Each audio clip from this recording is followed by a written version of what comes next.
go, I guess. At last. Hi there. Welcome back, everyone. Oh, yeah, I think this thing was my fault because, every time I start one of these YouTube lives at Wednesday at 8 o'clock, something happens and it has to be delayed. Usually it has to be delayed until 8:30.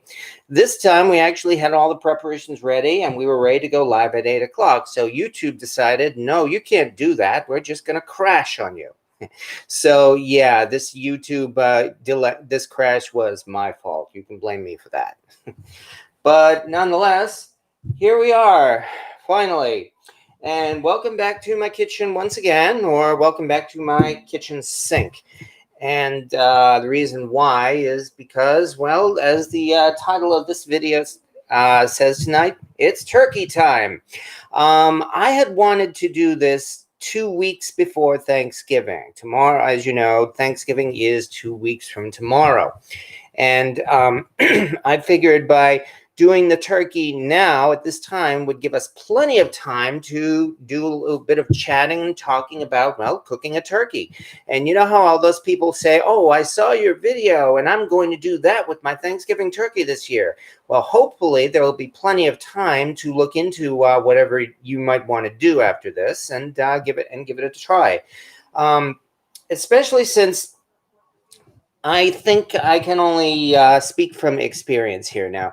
I've been making about 3 turkeys per year for the last, 8 or maybe even 9 years. So I've had some practice at this. And if there's one thing I've learned in regards to this, the golden rule is simply this. It's almost impossible to screw up a turkey. You know how they talk about all those different tricks for getting the right kind of turkey? You can cook it at give it a blast of heat at the beginning, give it a blast of heat at the end, flip the turkey, put the turkey in legs first, make sure you start at high heat, go down to low heat. Oh, make sure you only use an organic, free-range, vegan-fed turkey and all that. Well, the truth is all of those tricks, yes, they work. That's all because the simple thing is it's almost impossible to screw up a turkey. The worst that can happen, no, granted, the worst that can happen is you can somehow manage to burn it. I did see one video where someone tried coating her turkey in honey. And yes, she did actually end up with a black and burned crust on the outside because of that. But because turkey is so easy to cook, really, I mean, you could do just about anything to it and you will still end up with a good turkey. Probably the worst thing that happens to most people with a turkey is you end up overcooking it. And while you don't end up with it actually being burned, that's where the turkey is so moist that it just plain falls apart and you can't even lift it. Well, meanwhile, the breast meat, the white meat, is dried and crumbly. That simply comes from overcooking it. And that's why, if nothing else, before I get down to this, I'll say one last thing. If there's one thing I've learned about cooking really any kind of meat, but especially turkey, it's this. Cook by temperature. Don't cook by time, cook by temperature. That will guarantee that you have a perfectly cooked turkey. Because your oven and my oven is not the same as the commercial ovens they have in those videos there. A couple of years ago, my oven started going on the fritz, in fact, and it took me a while to realize it. However, at that time, I cooked a turkey at a low temperature, and because my oven was actually having trouble, it ended up taking 6 hours to cook that turkey. Yet, it still turned out to be one of the best turkeys I've ever made because I cooked by temperature. That's probably the thing I would really want to emphasize even more than cooking it in cast iron, as much as I hate to say that. The one thing you really need is a thermometer. You want to cook by temperature. I will keep saying that again and again because this is probably the one thing that will guarantee that you have a perfect turkey. That pop-up timer thing either, that pop-up thing. Oh yeah, I threw that thing out. Yeah, well, a lot of times I've had one that didn't work and didn't pop up. Oh, you had, a timer that didn't work and it didn't pop up. Yeah, so that's, the little pop-up thing. Yeah. Oh yeah. Yes, so those pop-up things are worthless. Completely worthless. Absolutely. All right. Nonetheless, here we are, Mr. Gregory. I had that same thermometer. Yeah, those thermometers are not expensive either. I mean, considering the cost of that, you get yourself a great Thanksgiving turkey and a lot of other things as well. It is worth it there getting a thermometer. Now, having said all that, well, let's take care of a turkey. Now, my turkey has been in the brine, and I am very much a fan of brining your turkey. Yes, you can make a good turkey without a brine, but when you use a brine, it turns out better. You've got moist meat, and you really don't even have to baste it when you cook it. You can even add flavor to it the way I did. So, let me say again, well, actually, let's just get this thing going. And so let's pull out the turkey and start with actually step 2.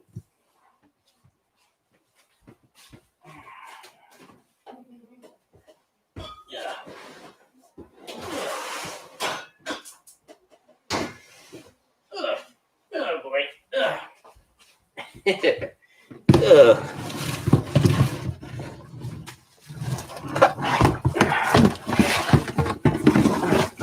Doesn't that look appetizing? But yeah, actually, I mean, it really is this easy. All we have to do now, and it looks like it's gone ahead of me, in fact. We take care of the brine. Now, I'm a fan of using a buttermilk brine, or in this case, it's more like a curdled milk brine. I've got the recipe for this on my website. It's nice and simple. You simply do it with milk and vinegar and some basic spices, and you're ready to go. You don't even have to boil the brine. And so far, this is giving me a really, really great turkey as a result. Now, again, all we have for liquid here is just the leftover brine. So this is also going to be going into the oven, of course, to bake. That's why it's safe enough for the moment. But I am, of course, going to be as quick as possible. Let me just adjust the camera, and we will get this thing onto the board and dry it out.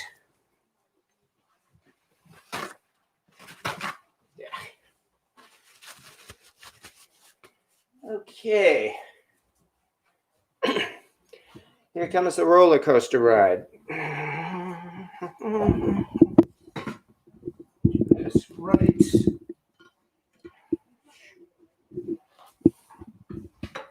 Come on. There we go. Ta-da. Thank you for your patience. Of course, this is one of the drawbacks of doing this thing live. I do only have, I'm afraid, one camera and mic. I have not yet been able to figure out the software that allows you to do multiple cameras in a live feed. I know you can do it. I just haven't been able to do that yet. Kindly just give me a thank you once again. Your connection is unstable. Okay.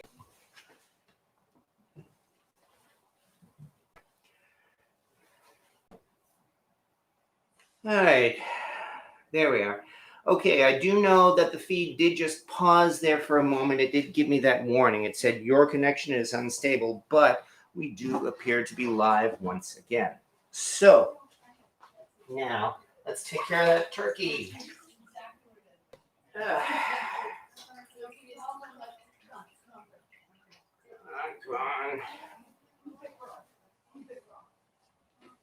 on. Pump. Oh, yeah, nice pornographic shot there. I'm sure everyone loves that. Here, let me turn this around. Not quite as disgusting that way, is it? And it's got a nice color to it, especially because it's been in the brine. Now, as I mentioned, really with turkey, I mean, as I said, there's almost no way to screw up a turkey because really what it is it comes down to 4 steps. Number 1, we brine the bird. Number 2, we coat it with the rub. Number 3, we stick it in the pan. Number 4, we roast it in the oven. And bam, it's really pretty much that easy. That's why, as I could say yet again, it's almost impossible to screw up a turkey. There we go. That, as you can see, that wasn't so hard now, was it? We don't have to get this thing bone dry, just dry enough. So that means we can get rid of this here. Oh, and no, I am not going to be roasting it on this rack. Of course not. You know me. I do have a cast iron pan heating up in the oven because there's a. Oh, that's interesting. How do I manage that? Hold on. Sorry, I just burned. It's fucking incense. Let it off. Oh, okay. That's what it is. Okay. Sorry about that. Just the incense. Okay. Guess I can't use those incense. Okay. That one was not me this time. Yeah. Yeah. Surprisingly enough, doing cooking video on YouTube, and it's not the cooking that just did it. No, it's not No, this time. The incense I had. Yeah. Okay. When I put it out. Yeah, that's all right. No, when I put it out, I used the candle holder. I understand. So the top of it had wax on it. I didn't know. So it went Okay. out the wrong way. Okay. It happens. So I'm gonna burn this incense instead. Okay, that's all right. I mean, the important Or it had thing. plastic on it. I don't Yeah. smell like plastic, so. Well. Sorry about that, folks. Not to worry. Would you rather we? Oh shit, he's out. No, that's all right. Well, we'll He's see. terrified right now, so. Yeah, we'll see what happens. All right, back to business here. So anyway, let's see if we can get a bit of a closer view here.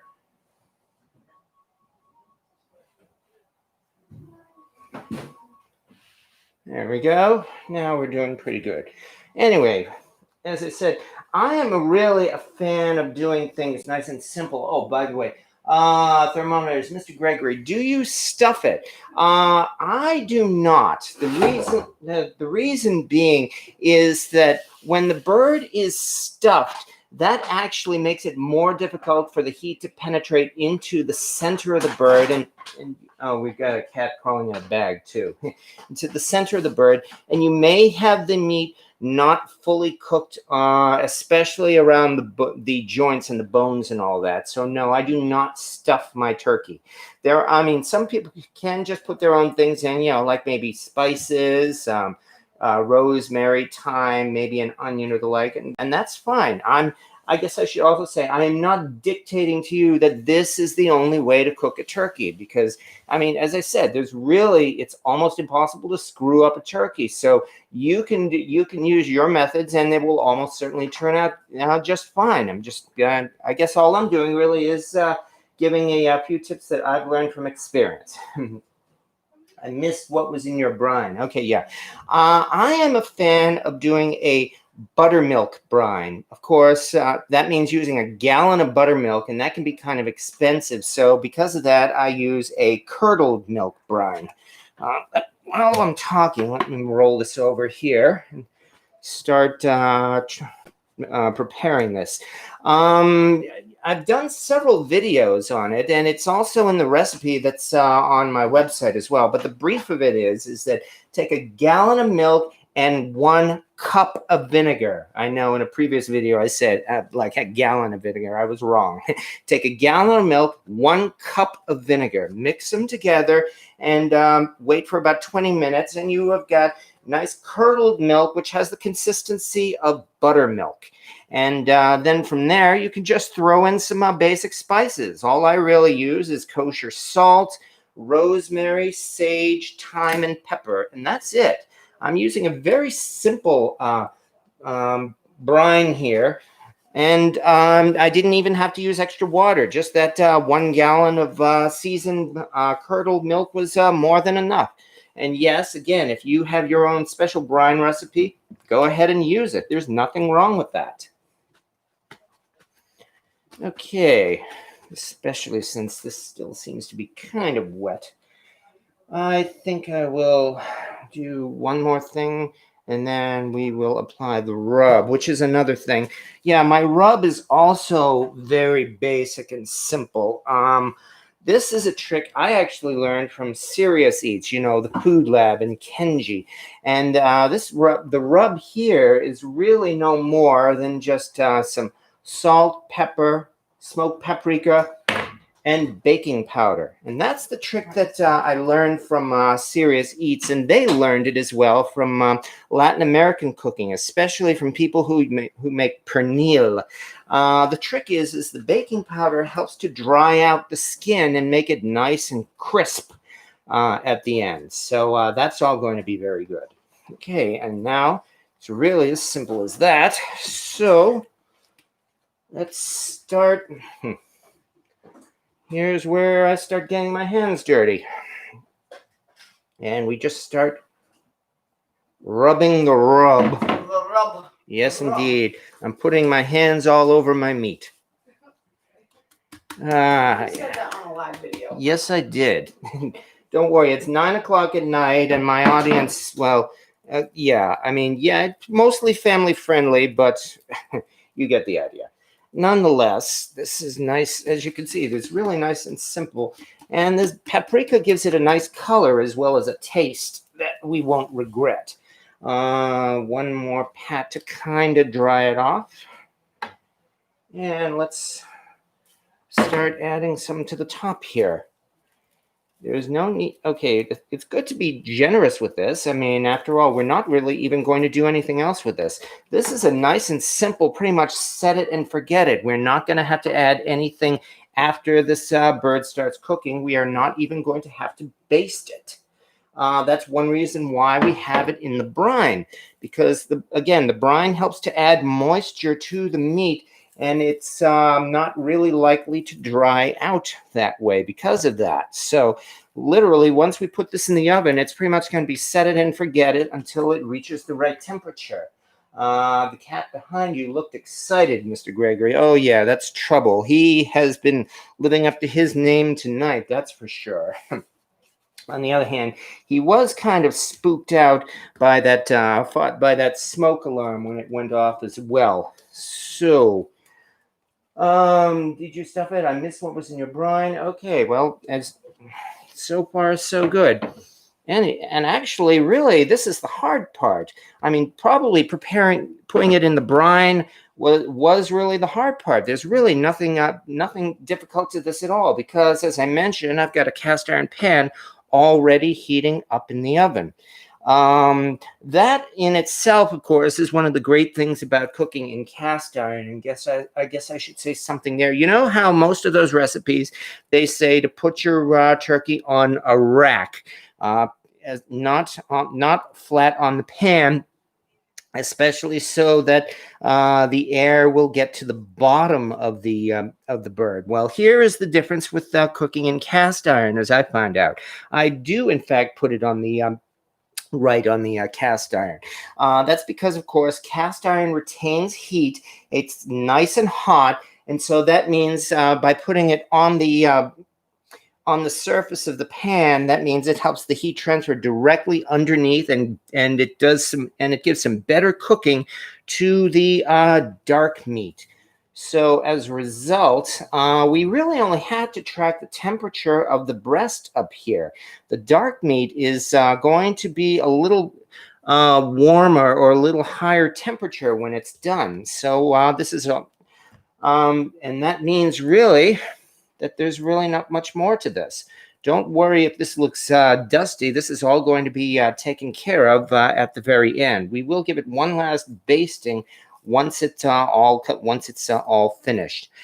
But nonetheless, I just wanted to do this part here just to show, I guess, how easy it is to cook a turkey. And I do admit I'm making kind of a mess on the table here, but hey, it's Thanksgiving, or it will be Thanksgiving. Besides, all I have to do is clean it all up. So this is going to this is really about all that needs to be done at this point, except put it in the oven. Is this a fresh bird or a frozen bird? If it's frozen, how long did you thaw? This was a frozen turkey. I initially bought this turkey last Saturday. I kept it in the refrigerator until about 24 hours ago, in fact, and it was still mostly frozen at that time. So at that time, I had to give it more a better thaw, and that's the one where they talk about where you put it under a trickling faucet. Now, at this point, just saying that, of course, some people are going to say, you know, that's unhealthy, and I really don't feel like getting into that kind of an argument about that. Here again, I can only speak from experience, you know, that I've used the trickling faucet method for thawing my turkeys, and I have yet to get anyone sick with that, especially again when we consider that this thing is going to be cooking in the oven and it's going to bring everything up to the proper temperature. And we want to be sure, of course, that it is fully cooked all the way down to the bone so that there will not be any live bacteria or anything else in there.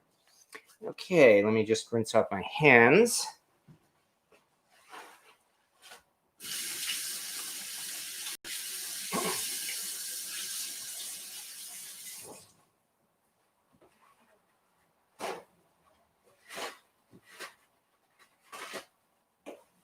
And again, this is a live chat, and that anyone wants to talk about their own experiences with making a turkey, please feel free to do so.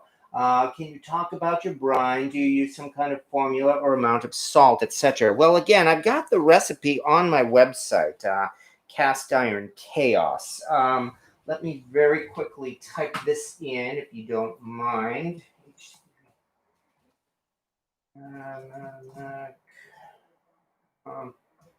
Ricky, come on, Ricky. Roast. Should have done this in the description. Turkey in cast iron, and hopefully I didn't make any typos like I always do. Okay, that should have all of the details of what we're doing here, including the brine. As I mentioned, the brine is really no more than a gallon of curdled milk, and to that I add about a third of a cup of kosher salt, and then after that, only a few tablespoons of rosemary, crumbled sage, thyme. All of that is dry. I'm not using fresh herbs because, again, this is a brine. It's going to be soaking in the brine for several hours. So really, dried herbs are just fine. And some ground pepper. And it's really as easy as that. So now that we've done that, now let's finally bring out what people want to see. And that, of course, would be the cast iron. Get this out of the way for the moment. And oops, especially because this is hot, still have to use trivets because now it's time to bring out, oh, I think you've seen this guy before. You've seen this particular piece of cast iron a number of times before in my videos, and I brought him out live too.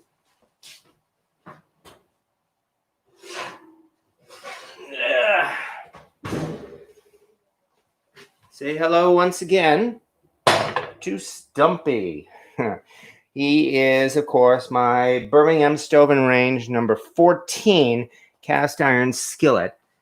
And am I saying no? That's just some scratch. I swear, I saw something that almost looked like a crack, but no, that's just the seasoning and nothing to worry about. I've talked about old Stumpy before, as I mentioned already. You know, he is a Century Series skillet. He's maybe just about my age, or maybe just a little bit younger. So we're talking like anywhere around 50 years old or so, but he still cooks like a champ. And I've been heating the oven and the pan here to 250 degrees Fahrenheit. So from here, all we need to do now is take our bird and go for it. Let's do it this way.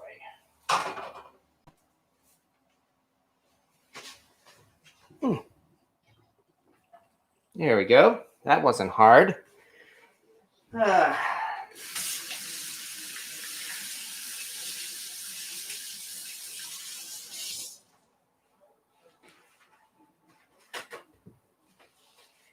And that's really all we need to do, except for one last thing, which I mentioned before, and that would be the thermometer. Like I said, we are cooking by temperature here. Now, in this case, I only have to keep track really of the white meat, the breast meat. So we just simply stick the thermometer in here. Careful not to get a bone. There we go. And that's it. From here into the oven he goes. Now, as I mentioned, the cast iron here is directly contacting the dark meat, so it's actually going to be giving some additional cooking to the underside. That's why when this reaches 165 degrees, the dark meat is going to be a higher temperature, and that's what we want. What do you serve the turkey with? The mashed potatoes, Brussels sprouts, etc. Looks great. I'm stuck watching great channel. Well, okay. Tropical Storm Etta. I'm deep frying my turkey this year in pork shoulder. Oh, that sounds great. I have not yet had the chance to deep fry a turkey, unfortunately. But I'm working on it.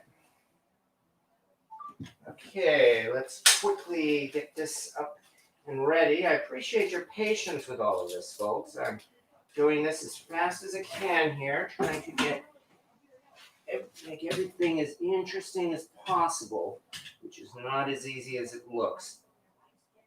And away we go. Boom. Okay. So from here, in fact, let's move you guys over.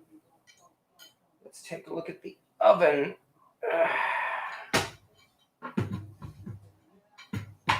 Boy, isn't this fun? There you go.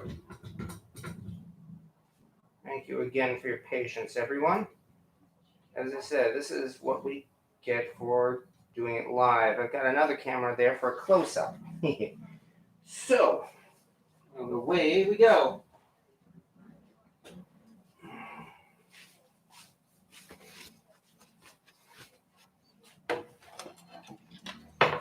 Oh, we're going to do this now, actually. Let's do it this way. Come on, there we go.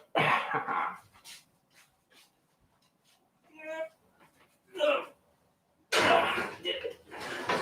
There we go. And this goes out here.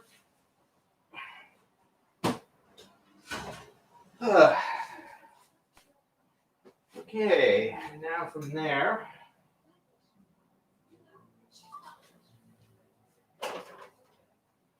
time to set our temperature.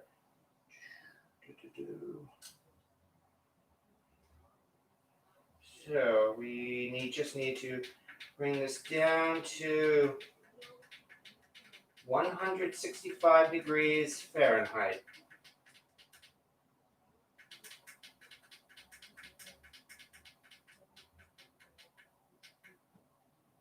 And with that, we're all set.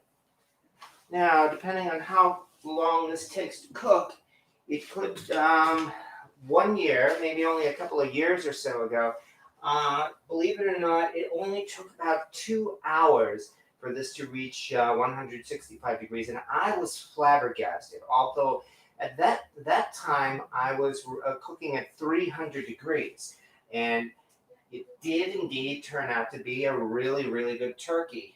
I was a little worried though about how fast it cooked, and I was actually worried that the dark meat may not have turned out quite right. In this case, it seemed like everything worked great, but you know, you can't guarantee that with every oven you work with. So that's why I'm compromising a little bit more. And this year, I'm trying this recipe at 250 degrees so that it will not cook quite as fast. My hope is that this should be done in about 3 hours. Of course, once it's done in 3 hours, we do actually have one other step to go. At that point, we're going to take it out of the oven and let the bird rest, and we're going to bring the oven temperature up to 500 degrees. And then we're going to put the turkey back in for another 20 minutes or so and give it a blast of heat at 500 degrees.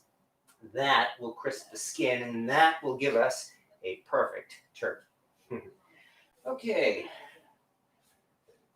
anyway, that is how easy it is to cook a turkey. I mean, as I said before, really, the short answer is it is nearly impossible to screw up a turkey. Well, now that I've said that, I really hope I didn't get the volume down too low at this point. Hi, Peter North, adult film star. Actually, you know what? As strange as it sounds, Peter North, I kind of recognize your name. No, not from porn. I never really watched porn, but wasn't there a Usenet news group, something like Rec Arts Films Erotica, I think, and I kind of recognize your name from there. So if you're the same person, well, no, we didn't really chat on there, but I actually did peruse that news group in my subgenius days. And that's all I'm going to say about that. Either way, yeah, hit the like button, please. I missed the beginning. What is the weight of that turkey? Hike with Mike. That, in fact, was a 15-pound turkey. And really, the nice thing about cooking by temperature is that it really doesn't even matter how much your turkey weighs, because it's going to cook at its own rate. All you really need to worry about is getting the temperature getting it up to the right temperature, namely the white meat, 165 degrees. So whether you've got a 12-pound turkey, a 15-pound turkey, or a 22-pound turkey, I would think you should be able to do this the same way. As long as you cook by temperature, you will get a thoroughly cooked turkey. And I hope that helps. I like the idea. What was your rub ingredients? The rub ingredients were no more than just 4 ingredients, and that was some kosher salt, ground pepper, smoked paprika, and baking powder. Baking powder, again, is a trick I learned from Serious Eats, the food lab, and they point out that baking powder helps to dry out the skin and give you that nice crisp skin you like. So notice here in that rub, in fact, notice I did not even have to use butter. I mean, everybody coats their turkey with butter. And by the way, yes, you can do that. Once again, I am not saying this is the only way to do it. This is not rocket science, folks, or mathematics. Pretty much, there are like 1,000 ways to cook a turkey, and just about all of them are the right way, because I've said this before and I'll keep saying it. It's almost impossible to screw up a turkey. So if you want to keep making your turkey with your herb butter and your secret spices and whatever else you want to put into the brine and then all that, feel free to do that. Because really, the one thing that will give you a great turkey, the way you do it, is to cook by temperature. Right? And if you're getting tired of that, good. That's the real thing I really want to pound into everybody's head. Cook by temperature. Okay, baking powder. How much baking powder? The recipe I posted up a little earlier. All of these, it was about 2 tablespoons each of paprika, salt, and baking powder, and 1 tablespoon of ground pepper. Let's see, juicy turkey. Thank you for answering. Well, thank you. What about cooking in a baking bag? They work good. Yeah. Well, a baking bag actually is pretty much similar to cooking it in a covered Dutch oven, in that you completely contain the heat and you're more braising the turkey, and it will cook very, very fast. And I've no doubt it will work. Yes. In fact, about 3 or 4 years ago, my brother and his wife invited me to their place for Thanksgiving. And she was very proud of her cooking skills. She had opened her own catering business, in fact. And I stood by and I watched as she used an oven bag to roast the turkey. And when I saw her test the turkey with a thermometer, and the temperature shot up to over 200 degrees. I did not say a word. I was the guest. I'm not the type of person who criticizes somebody else in their home for cooking. But that it's again the same as if you try cooking in a covered Dutch oven, you may find that it gets too hot too fast. Of course, on the other hand, if you use a thermometer, that may help even with an oven bag. Do you save the turkey oil and bones and use it in a soup or stew? Oh, definitely. In fact, I saved the giblets from this. The giblets are and that's actually the next thing I think we can work on here. So now that we've done this much, okay, that's time to pull out some cast iron. How about that? Like, for instance,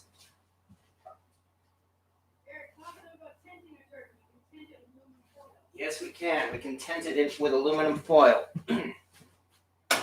For instance, we can bring up a large Dutch oven. And while we're at it, let me do this as well.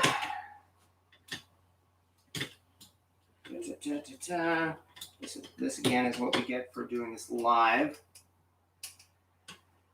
There we are. Okay, now that we've done this, let's get out the giblets.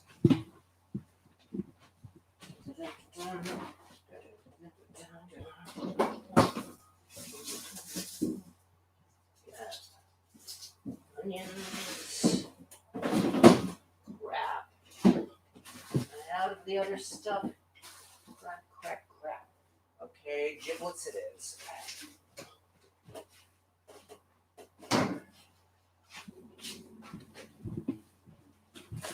I'm actually mad at myself. I seem to be out of celery. You know how when you want to use a mirepoix for making your giblet gravy. But nonetheless, here are the giblets that I saved. Here are the giblets that I saved from the turkey when I took that out. Oh, doesn't that look lovely? But from here, this is where we are going to be making ourselves some turkey broth, and plenty of it, so that we can mix it in with the drippings later on and have ourselves some gravy. So let's very quickly, and once again, I appreciate your patience with all this, folks.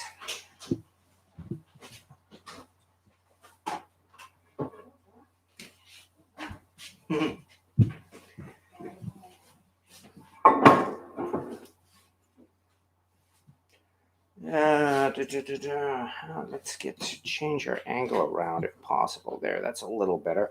All right. With a big group, what's your approach? One large bird or two small?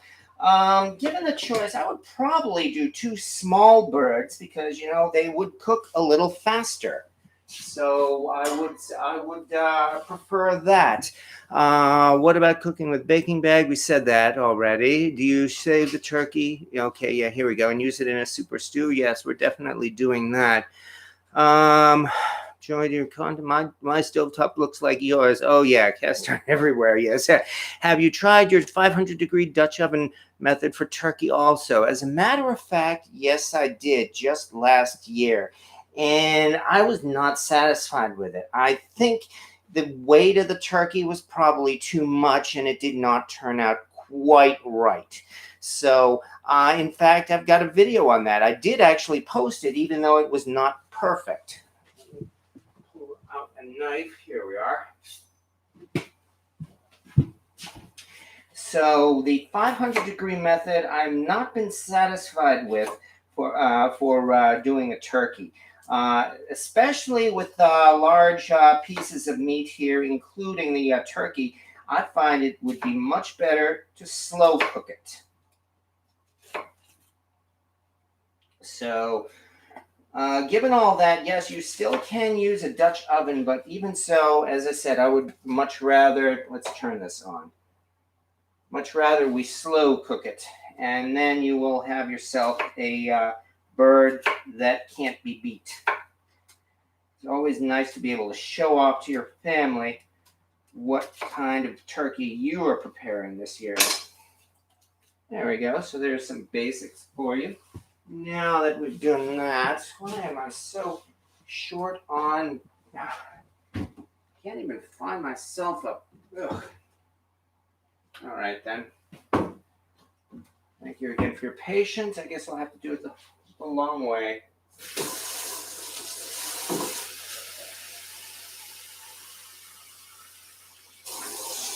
I can't believe I don't have a container right now in front of me, but nonetheless.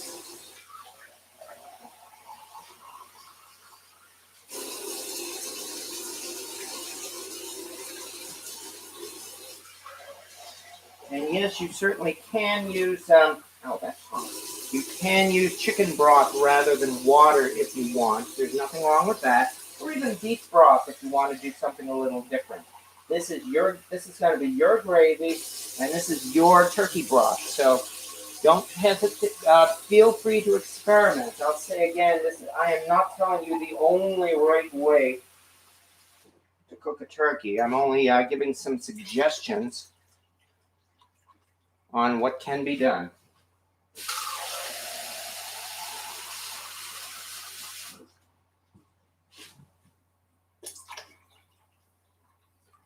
So now we are just going to simmer the giblets for a couple of hours or so, and we will have ourselves some turkey broth, at which point then we can mix it with the juices and we will have some gravy. Store-bought broth often has tons of sodium, yes. Yeah. The bird is a word. Yes. Yeah. What if the bird really is the word? Gonna be yummy. Slow cook that bird. Sorry, Matt Lowe. No politics on this channel. And that's all I'm saying about that. Anyway, so we are off to a pretty decent start here. I mean, the turkey is in the oven. It is going to be, from the looks of this, it's already, the temperature is already starting to climb. So on the whole, probably within about, I'd say again, within about 2.5 hours, I think this part will be done. I'm not expecting us to stay live for the next 2.5 hours. How long did it stay in the brine? Nice thing about a wet brine, here's the thing. Some people use a dry brine where they use a lot of salt. And I have yet to really do the dry brine. I need to give that a try one of these days, but I'm not going to do that on my Thanksgiving turkey. However, with a wet brine, you can leave it in the brine for a long time. I like to brine my turkey for at least 24 hours before preparing it. But if circumstances cause a delay and it ends up being in the brine for another 24 hours or so, no big deal. It will not make the turkey too salty, and everything will be just fine. A dry brine, if it's brine too long, I gather it can make the turkey too salty. So, well, and you can certainly use it, but I'm not telling you not to. Oh, let me check this here. There we go. If you're cooking a turkey, you must at some point say gobble gobble. Well, absolutely. That's the rule. Gobble gobble. Gobble gobble. Toil and trouble. So there you go. Jiffy or old-fashioned cornmeal for cornbread. I am more of a fan of making homemade cornbread myself. But I guess that's only because I've practiced that more. As I've mentioned several times, I've only been cooking for about the past 10 years. And so I started making my own homemade cornbread almost from the beginning. And so I've had some practice at that. Nonetheless, how long? Okay, we're only 44 minutes. We've gone longer. So let's see if we can't do something else while we're waiting. Let's pull a couple of these things away. These things here I have been seasoning, and so I don't have room for them yet. We've got ourselves a nice 19th, I think this is maybe an early 60s or so unmarked Wagner. It does not have the Made in USA logo on it. This one, on the other hand, I came across this because it was cheap, and lo and behold, it is a really, really early Wagner. The only problem is this one is definitely warped. It is a spinner. I really got it just because it was an old pan, and as a spinner, well, I realized it doesn't have much in the way of resale value, and I'm still trying to figure out what I'll be doing with this, especially since I've got so many other pieces in my collection. So, now that we've done that, let's move this over here.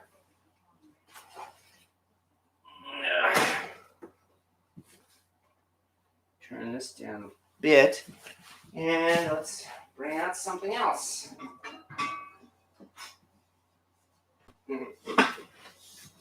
Here's a piece I'm quite fond of. A cast iron stew pot. In fact, this one is made by BSR, Birmingham Stove and Range. You could tell because BSR put some unique markings on the bottom of these. And no, there's no break in the heat ring or anything. So from the typewriter style of the font, and it says 2QT for quartz, this is actually a BSR cast iron sauce pot. And I was lucky enough to get this at Brimfield for $10. Now that we've got this, well, it's time to put it to some use and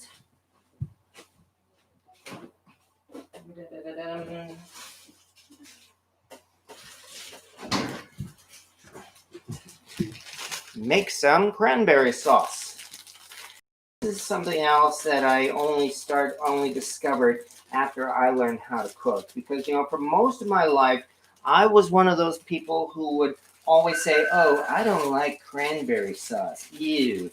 But that's because I only ever ate that jelly stuff from the can. And then one year I actually tried making my own cranberry sauce, and it was a revelation. Ever since then, I have been a huge fan of cranberry sauce, and it is really easy to make, and it is delicious. BSR are heavy and really thick, but they never warp. Well, unfortunately, that's not quite accurate. BSR pans can, in fact, warp. In fact, a number of the larger ones seem to warp rather constantly. Old Stumpy, who's cooking the turkey here, he's a spinner. Not seriously, but enough. Joseph Ortiz, have you had the opportunity to try the new Field lid? Oh, I didn't know they had a lid, but congratulations to them for producing a lid. If so, would you buy? Well, okay. I myself have enough cast iron in my collection that, I have to keep telling myself I really don't need more skillets. I mean, I know the Field is a really nice pan, smooth, light, and they say it's the equivalent to a modern day Griswold, but I already have a Griswold, and I have a BSR, and I have several Lodge, and I have a Stargazer, all of which are really nice skillets. So it's really hard to justify getting yet another skillet, unfortunately. I realize not everybody has that problem. And if you use a Field skillet and you are very happy with it, then of course you have my congratulations. And while we're waiting now, let us quickly bring up a recipe, only because I don't have these things memorized, for cranberry sauce. Here we are. Okay, we've got your cranberries, a cup of orange juice, half a cup of white sugar, half a cup of brown sugar, and a quarter teaspoon of cinnamon. And it's as simple as that. It's really, again, really nothing to it. So,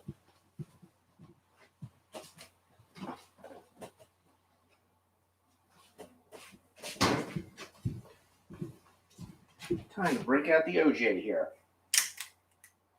In fact, this is so easy, I'm not even going to, I'm just going to eyeball it. We do about a cup of OJ.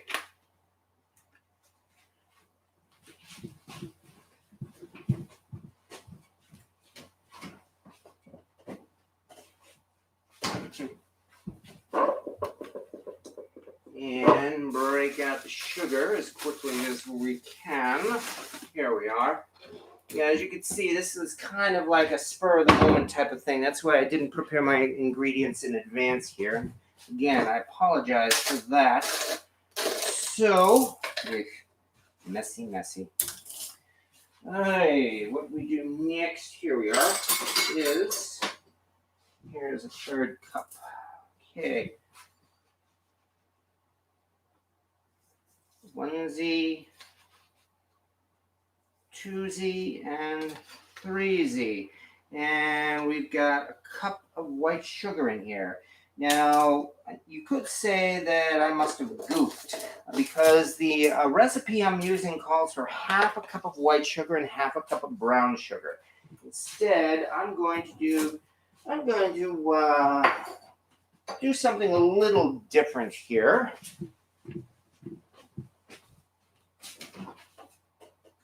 And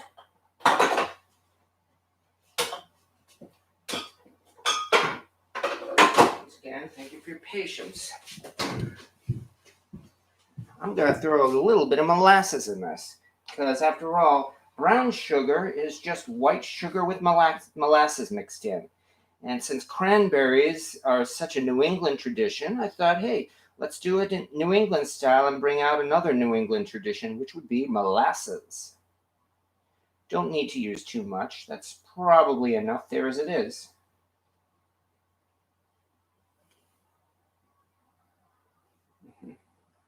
Messy. Mint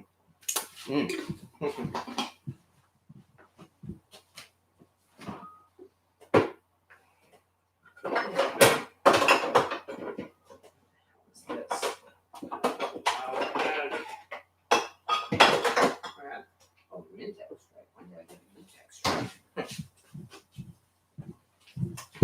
And now that we've wasted that much time, all we do now is start mixing it all together. And it's really as easy as this to make a cranberry sauce. At this point, in about 15 to 20 minutes or so, the cranberries will start popping, and we will have ourselves some cranberry sauce. It is going to develop a foam on the top. Some people remove the foam from the top. I've never had any reason to do so. And just like that, our turkey is not only going to have gravy, it is going to have some cranberry sauce. And that's how easy it is to do cranberry sauce. Now, especially since we've got such a wide view, let me take a moment and let's see if we can lower this camera angle a little bit. Try to get a little closer here.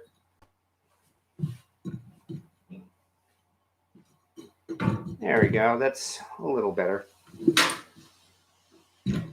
Thank you again. I know I keep apologizing, but for good reason. I mean, this is hardly what they call professional, I admit. But nonetheless, there we are. So, at this point, all I have to do now is stand here and stir these cranberries until they pop. I have the stove heat set to about 4. That's, just somewhat under half. And it's going to come to a boil, and then we will have ourselves again some thoroughly cooked cranberries. What else do we have? Frugal Gourmet was a different person. She just ran names together. Onesie, twosie, threesie, guarantee. Oh, I guarantee. Let me see. I cut my teeth on Julia Child. Oh, yeah. She had already passed when I learned how to cook, unfortunately. I tried, BSR Heavy.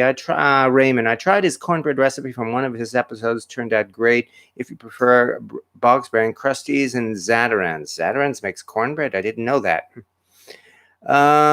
Justin Wilson Cajun turkey's pretty good. Ooh, and I wouldn't mind seeing his recipe myself, actually, now that you say that. Okay, did your mother enjoy cooking turkey? Mom was not much of a cook, unfortunately.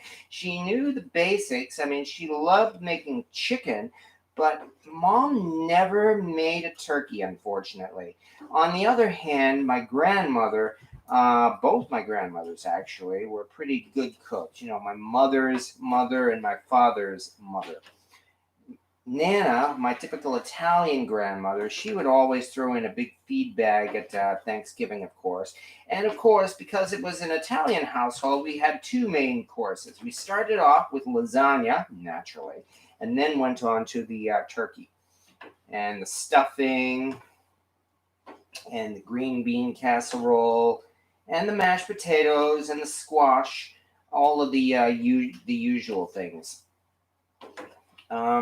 Nana, as I found out, was a good cook. She was not a gourmet chef type of cook, so she knew some basic recipes very well, and she could indeed make a turkey. So we never had any problems at Thanksgiving, nonetheless. Okay, what is your favorite thing to cook? My favorite thing to cook? Food. I don't think I really have an answer for that. Only because, well, cooking is fun. I mean, I love making stir fries in my wok. I love making steaks and pancakes in a cast iron skillet. I love cooking things in Dutch ovens. I really can't even answer that. I mean, I have some favorite foods, some of which I only discovered, like maybe coq au vin chicken or Vietnamese pho noodle soup. But, I wouldn't say...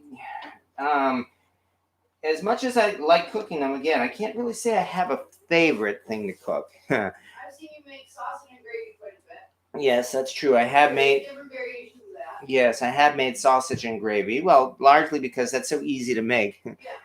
Julia taught the world of cooking was something anyone could do, not just professional chefs. So absolutely, as I mentioned already, only 10 years ago, in fact, it's been since I learned how to cook. Before that point, I would have told you I couldn't cook to save my life. And that might be why one of my favorite movies in general, not just cooking movies, is Pixar's Ratatouille, which, as you know, the motto there is what Chef Gaston says: anyone can cook. And boy, did they prove it. Can I have variations of the cornbread? Okay, yes. So anyone wants to try a little variation of the cornbread? If you take one of the Jiffy mixes, I know you like to do it from scratch, but if for other people out there who don't do it from scratch, if you take a Jiffy mix and you take a can of cream corn, okay, you use about 3/4 of the cream corn in the thing of Jiffy mix, you mix it together and bake it just like that. It's some of the most amazing cornbread you'll ever have. It comes out more cakey and, it has a lot more substance to it than the cornbread. It's... You don't have to add anything else? Nothing else. It's just the cream corn. A can of cream corn, you use about 3/4 of it in a box of the Jiffy mix. You mix it together and bake it. It's so simple. And I'm telling you guys, try it. Try it. You'll be so surprised. Try it. You'll like it. Exactly. So it's 3/4 of a can of any cream corn, doesn't matter what brand or whatever, and a box of the Jiffy mix. And that's it. Regular baking instructions and everything. You'll see it comes out. There's a lot more like batter to it. You know what I mean? Like cornbread is like really, it's cornmeal. There's a lot of cornmeal. This has a lot more like cake to it. Oh yes. So try it out. Yeah, we have made that once, and yes, I do agree that was very good. I might do that. As I remember, I was disappointed in how it came out, though. As I remember. Okay. Try it. Oh wait, I was disappointed. No, I remember I used too much cream corn. Oh, that, yes. Do Italian households always have two stoves, a kitchen down cellar, also in Italian homes? You may be right. My grandmother lived in her own home in Cambridge, Massachusetts, and we had the kitchen stove, of course. There was a cellar downstairs, and it did, in fact, have its own stove there, which I don't recall Nana ever using. But the stove was there. She's right. It's delicious. Well, you've just had somebody agree with you on that. I used to go to this breakfast diner joint, and we used to go every single Sunday. And every week I'd be like, please tell me, how do you make your cornbread? Please, how do you get it? Are you using like vanilla cake mix and adding cornmeal? Yes. Because that's how I thought it was. And I said, is it a basic like muffin recipe, and you add cornmeal, and then they finally, because actually a new owner ended up taking over. Hmm. And after the third time I was in there, the third Sunday, they realized I was a regular. And he said, you know what? And he came out and he'd written it down on a napkin. Hmm. And he said, this is what you do. He's like, what I'm guessing is a box of mix. And you add a can of cream corn. Now, they had used the Krusteaz mix. Yes. A box, they used that, but they used the industrial size. So he couldn't give me the exact ratio. He said, just try it at home, and you know what batter is supposed to look like. Right. So after trying a bunch of different ratios, that's what I found was 3/4 of a can. Now the Krusteaz mix, I haven't been able to find the cornbread Krusteaz mix at the time. I should try it out now and see if it's the exact ratio 1-to-1. Mm. But yeah, if the Jiffy mix, you use a box of the Jiffy mix and 3/4 of a can of cream corn. It's amazing. You'll never go back. I don't doubt it. Yeah, but you make yours from scratch, so it's different. It's a different type of love there. Well, there is that. Yeah. We said we were eventually going to try to do with your homemade mix. Just to keep creating. Actually, maybe we'll try that one live sometime. Yeah, I did actually do that. There was a variation that I tried a few years ago. A South African cornbread mix. It also used corn in it. And it was pretty much as you described it. Oh, I think I just heard one of these cranberries start to pop. Yeah, but So it's not regular corn. It's the cream style corn. Right. Yeah, in South Africa they call it mealie bread. Robert A. Craig Claiborne published a Thanksgiving menu and recipes one Thanksgiving for Bon Appetit. Had a great cornbread recipe that was way too rich for many tastes nowadays. And here, I guess we get into the argument of sweet cornbread versus cornbread with no sugar. I am a Yankee at heart. I grew up with sweet cornbread. I like sweet cornbread. I make no apologies for that because that is how I was raised. Wait, what is not sweet cornbread? I thought that's how it all was. Down south, believe me, they tell you if you say you have sugar in cornbread, well, you know how the war between the states ended 150 years ago? Yeah, there's still a bit down there. Yeah, not with cornbread. But yeah, no, in down south, believe me, if you mention sugar in cornbread, you get a lot of really strange looks. And I have made the non-sweetened cornbread, which is okay. I mean, you've got to have a lot of butter on it, among other things, and it's really meant, I think, for stuff like, say, cornbread stuffing for a turkey, or you mix it in with other things like chili or beans, for instance, or mulligan stew. Whereas, on the other hand, they complain that the northern cornbread that we use is so sweet, it's more like a cake than cornbread. And I probably won't disagree with them on that, but on the other hand, I think that's why I like it. They like hot water bread, the Southerners, bland. Born a Yankee, raised way down south. I like sweet. Okay, I think it's time to kick you out because, as I said, put user in timeout. Yeah, I like that plan. There we are. Because no politics on this channel. And that does not matter who won the election. Although I am glad that he did win the election. Not saying anything else. Okay. Back to the cranberry sauce.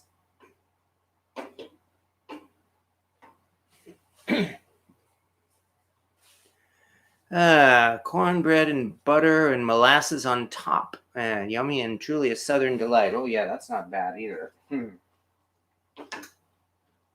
So, lest we forget, this has some molasses in it because molasses was a Boston tradition as well.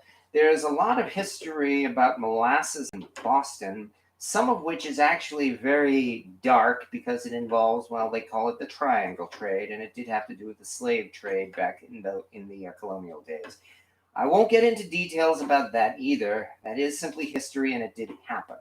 But Boston was a major importer of molasses because of that. I mean, molasses was usually shipped up here into Boston, and from here it was sent to distillers and made into rum, which in turn went back down to the Caribbean and all that. Again, I'm not going to get into politics over that. That is simply what happened. But nonetheless, molasses has been part of Boston's history for a long time. So have cranberries. That's one reason why I wanted to use molasses in this cranberry sauce here tonight. So far, these are looking pretty good. They are still not popping yet, but all we've got to do is have patience. That's the important thing. Back, let's see if we can't get even a better look at that. There we go. And while we're doing this, meanwhile, of course, the turkey, by the way, is currently at 91 degrees. Not bad. That hasn't taken very long either, has it? When it reaches, oh, it says 166. Oh, there it goes, I think. When it reaches the right temperature, how does this thing work? What am I doing wrong here? Why is this thing flashing? I don't even know. Okay. There we go. When this thing reaches 165 degrees, I will double check it with a second thermometer to make sure that everything is accurate.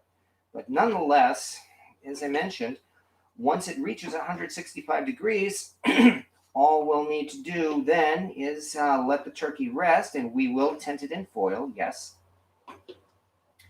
while we bring the oven up to 500 degrees for a second and shorter blast of heat to crisp the skin.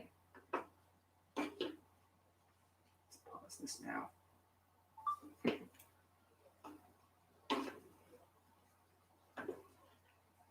Oh, yeah. All right, what do we have here? Here, the turkey. Show me. I love your cast iron pot with lid. Yeah, where is the turkey? Who is that? Impulsive Gaming. Where is the turkey? The turkey is in here. Let me get a right angle on this here, because this is not going to ruin it. So, there's the turkey. Fortunately, turkey is not like a cake. Opening the oven for a peak like that, it does let out a little bit of the heat, and well, it is going to take just maybe a couple minutes longer, but it's not going to ruin the turkey. Robert A., I put jalapeno jelly in the cranberry sauce one year. My wife and I loved it. The rest of the relatives thought it was sacrilegious and too outre. Well, yeah, that's the other thing. As you know, with a lot of relatives, unfortunately, it's really tough trying to get them to try something new. I made this my mantra several years ago. My mantra is that if I find myself saying I've never tried it before, then I have to try it. And I've learned a lot of really fantastic foods that way.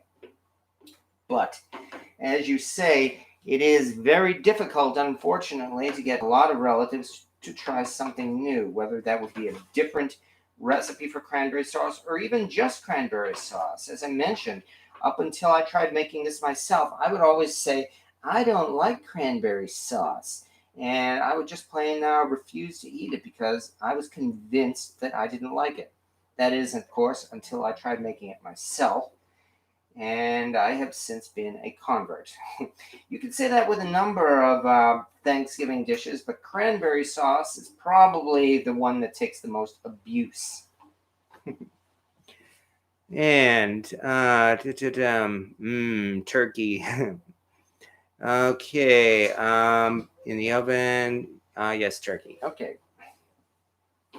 Again, if anybody else wants to share any stories about their own turkey experiences, feel free. As I mentioned, I've been cooking for about 10 years.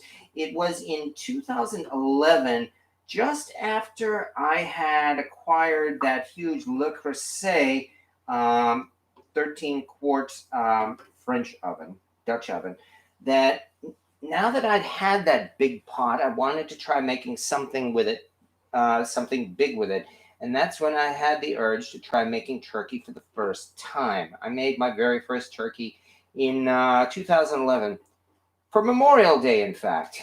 I had acquired that Le Creuset pot in early May. So I was struck by the urge to make a turkey with it, even though it was in May. and what it is when I get these urges, it seems like I just can't rest until I actually follow through with them. And so my family, mom and dad, and my brother and his wife as well, they were game for me to actually come and try the turkey, my very first attempt at making turkey. And I remember meeting mom and dad in the parking lot and bringing them up to my apartment. And I was telling them, "Oh yeah, this is all just great. In fact, right now I'm about to put the turkey in the microwave and thaw it out." And at which point, mom just hesitated and said, "What?" And I said, "Oh yeah, all I got to do is just thaw it out and cook it right there and then." And the little warning bells went up until I told her, no, I'm joking. I was not about to thaw out a frozen turkey while she was there. My very first attempt at cooking a turkey in that Le Creuset Dutch oven, as a matter of fact, I overcooked it. And the entire turkey was overdone to the point where it just plain fell apart. Remember what I said earlier about overcooking it? Yes, that is exactly what I did.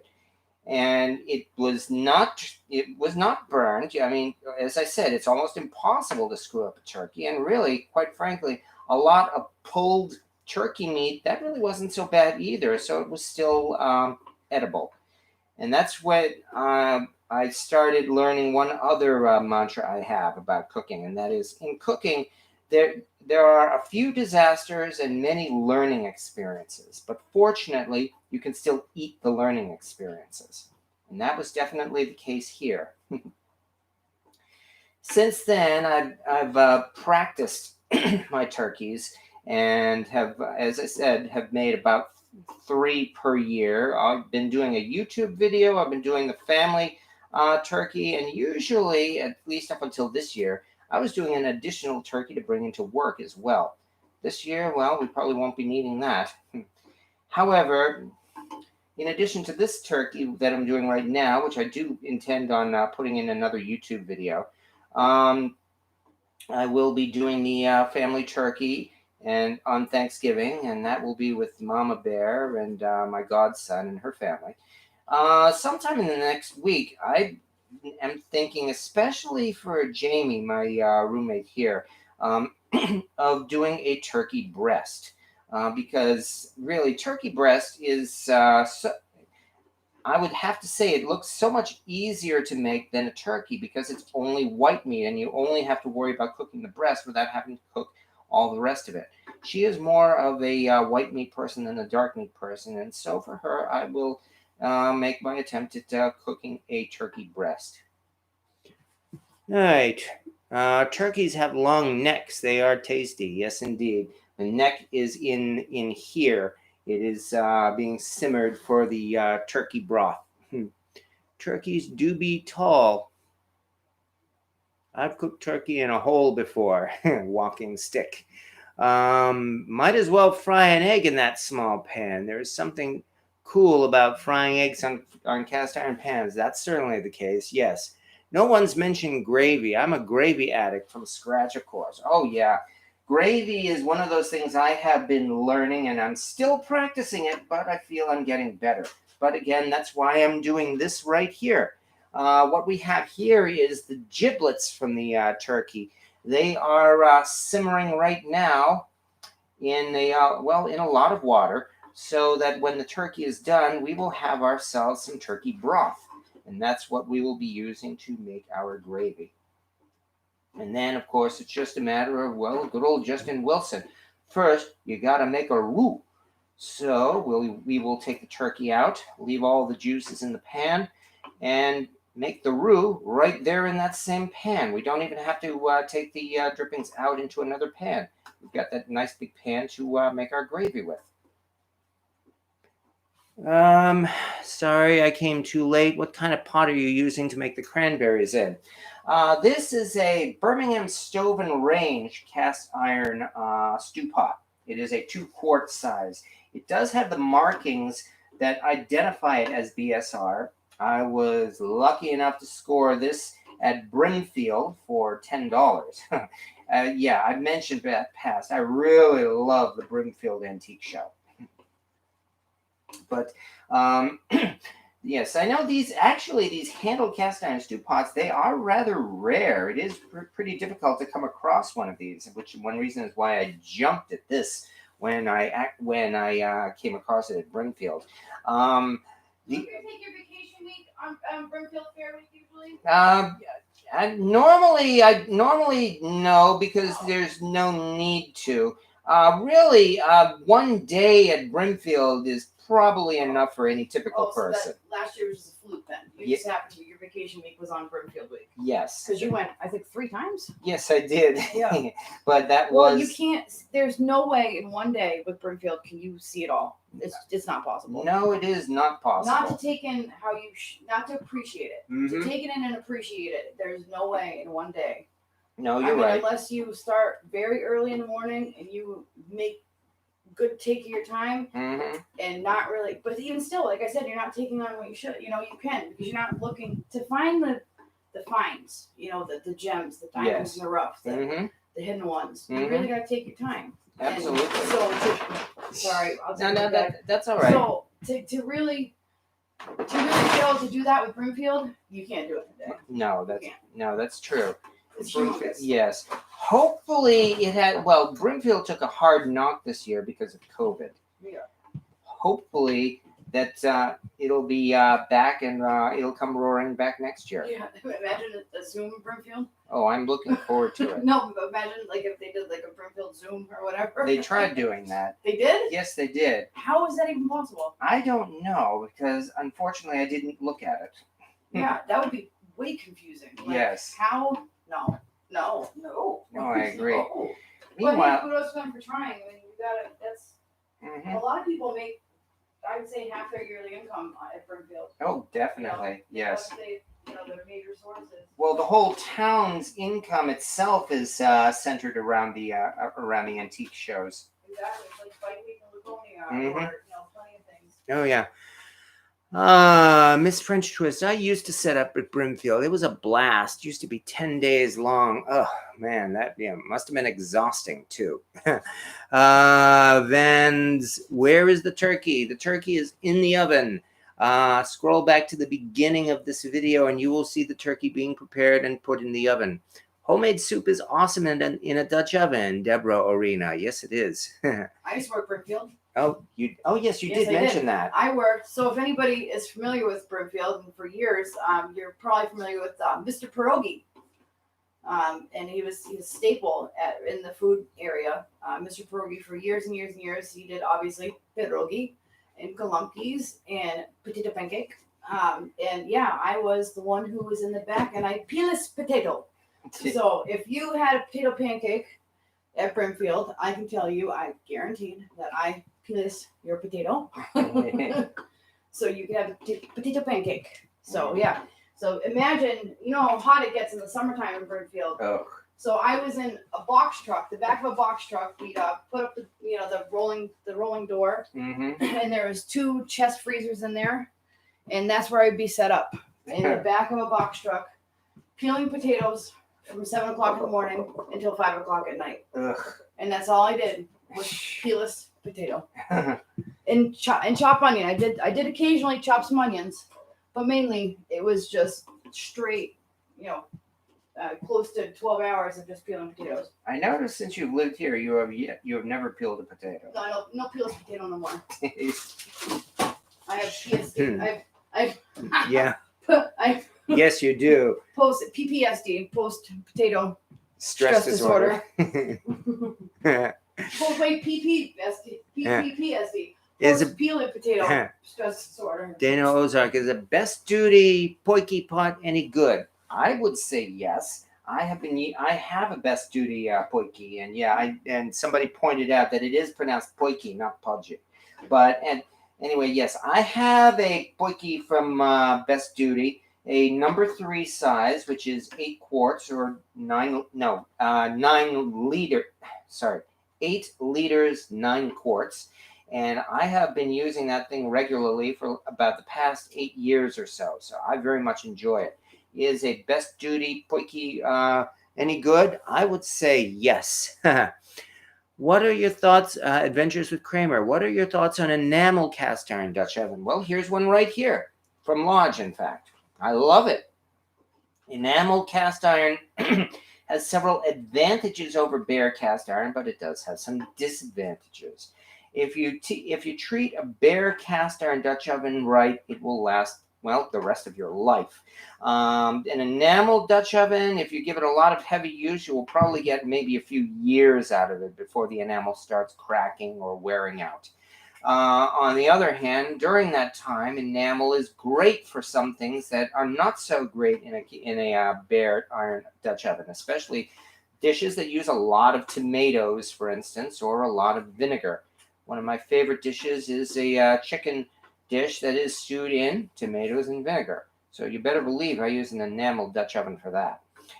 Enamel Dutch ovens will not sear meat as well as bare cast iron does. But as far as braising or boiling or making stews, an enamel Dutch oven is fantastic. Do they chip easy? They can chip, really depending on the brand. I have had a couple of cheap ones. I have had some of the better ones. Like my Le Creuset one lasted a good 9 years or so.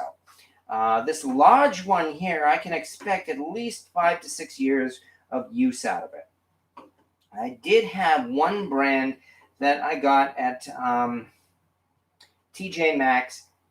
I forget if it was Chantal or one of those brands that really started crazing and cracking in only a year or so, and I was not happy with that. So I have seen cheap enameled and really excellent enameled. Yes, they probably did not. Is that a BSR saucepan? Yes, it is.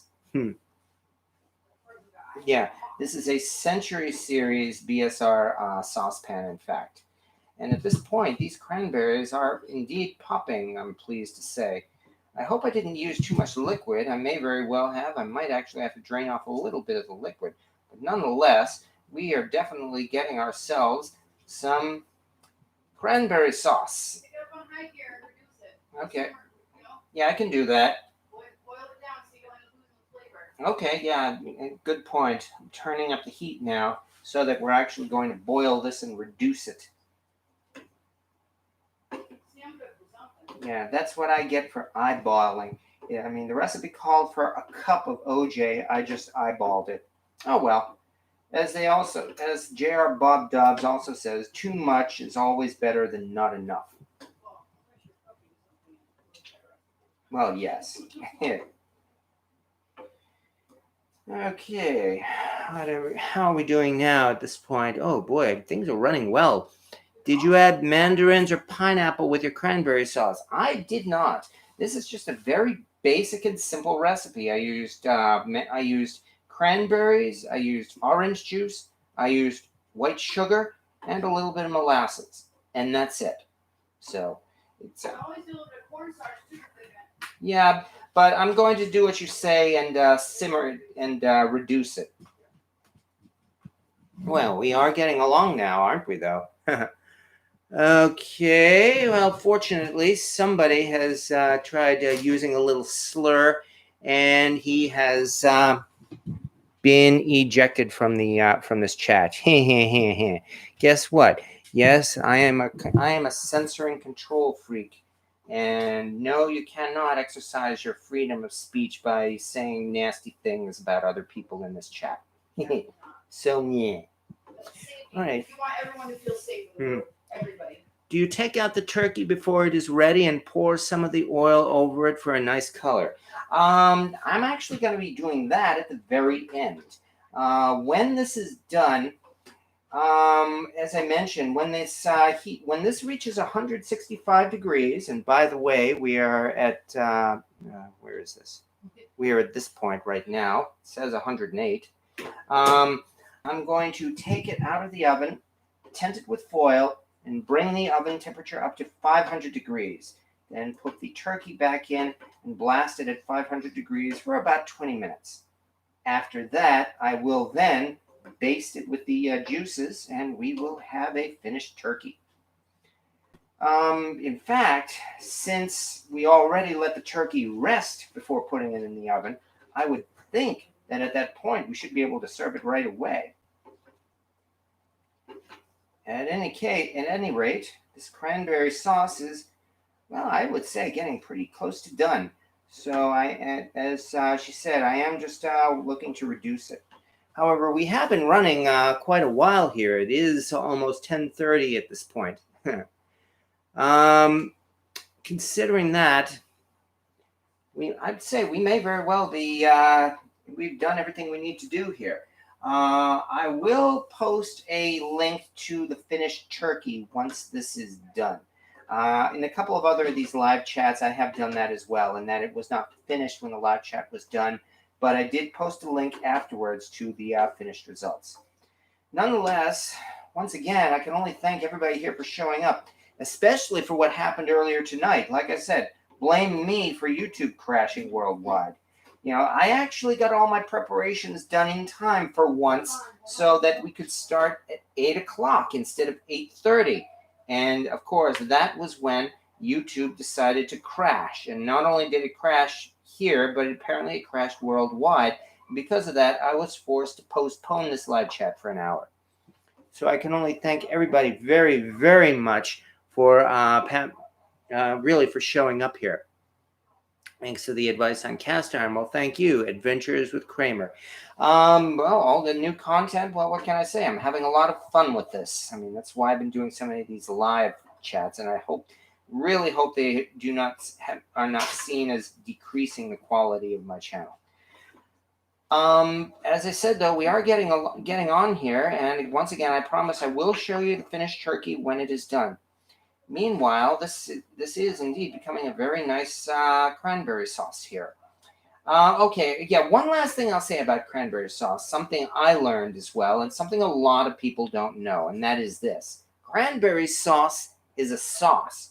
You actually put the cranberry sauce right on your turkey, and you eat it together. It is a topping for the turkey. You are supposed to put the cranberry sauce on your turkey and eat it together. A lot of people don't know this. They think cranberry sauce is a side dish or some kind of a weird salad or something. And in fact, or even a dessert. But no, cranberry sauce is meant to be served on your turkey. And believe you me, the first time I put cranberry sauce and turkey in my mouth together at the same time, my life was not the same. If you have never put cranberry sauce on top of your turkey, I very much encourage you to do this. The next time you have turkey and cranberry sauce, just simply try it together. You will be amazed. Adventures with Kramer. I didn't know that. Well, there you go. Go ahead and give it a try, please. That's the reason for cranberry sauce. Cranberry sauce is one of the most underrated and abused dishes on Thanksgiving. You know how everybody makes fun of fruitcake at Christmas? Well, on Thanksgiving, they usually make fun of cranberry sauce, and it does not deserve it. Cranberry sauce is delicious. Cranberry sauce goes with your turkey. You owe it to yourself to try cranberry sauce, and I am not joking at all when I say that. And having said that, I really think I would do this with applesauce. That sounds good in itself. Can you cook a whole ham in a cast iron as well? Absolutely. You can cook anything in cast iron. I have made roasted hams on Easter, and they are very much worth it. Ooh, this is definitely, yeah, we've got the foam on here. The cranberries are popping. At this point, I do believe we are just about done, and we do in fact have cranberry sauce. And this is very much worth it. Okay, I think I left them in too long. No, I'd say this is exactly, oh, what is this, sir? What do I do? My cranberries are brown. Brown? What do you do? I would say eat them. Seriously. I mean, if they're overcooked, well, then the worst that happens is they'll probably be like a little mush, and there's nothing wrong with that. So I would say eat them. If they seem bitter, add some sugar. But that would be my advice. Oh yeah, these are definitely done at this point. Okay. What are you cooking the cranberries with? I turned in late. All right, one last time. This is a very simple cranberry sauce recipe. It consists of a bag of cranberries, a cup of orange juice, a cup of sugar, and maybe about 2 or 3 tablespoons of molasses. The reason for the molasses is because the original recipe calls for half a cup of white sugar and half a cup of brown sugar. But brown sugar is just white sugar with molasses. So, for a New England touch, I did what I just said. That would be OJ, sugar, and molasses. And yes, indeed, we definitely have some cranberry sauce here. Once this cools off, I think we will be all set. What did I just stumble upon? Well, you just stumbled upon cranberry sauce. All right.